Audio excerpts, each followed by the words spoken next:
So everyday ganyan po kahirap yung ginagawa nyo araw-araw?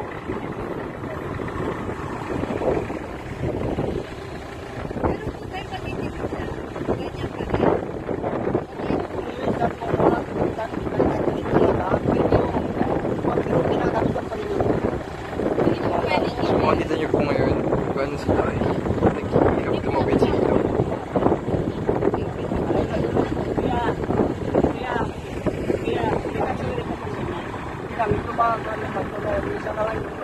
Kaya hindi naman ganyan, ito lang, mas mahirap.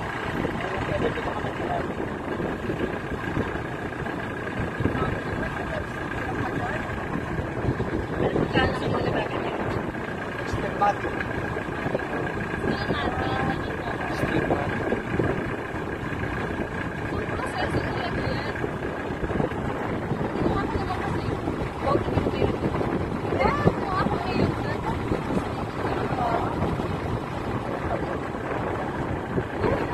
Gabi nga, hindi nakatawid yung dalawa sa akin. Dito na pala natin. Dalawa ka rin na papunta.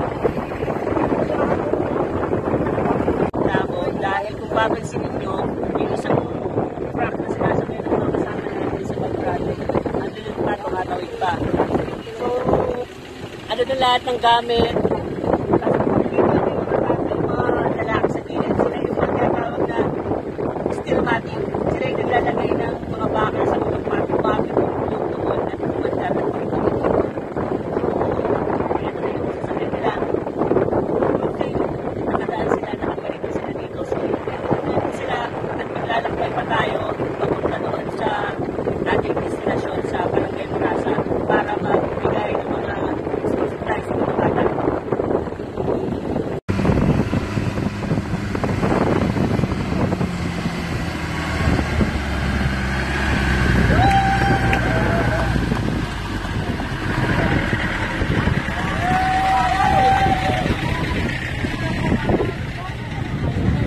Kamusta po ang pagtawid sa ilog?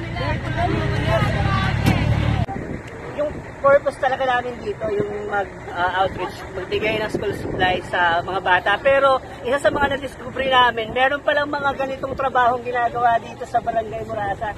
Ito sila kuya, sila yung naglalagay ng mga bakal para itong mga sasakyan na to makatawid papunta dito. So, sila ang tawag sa kanila steel.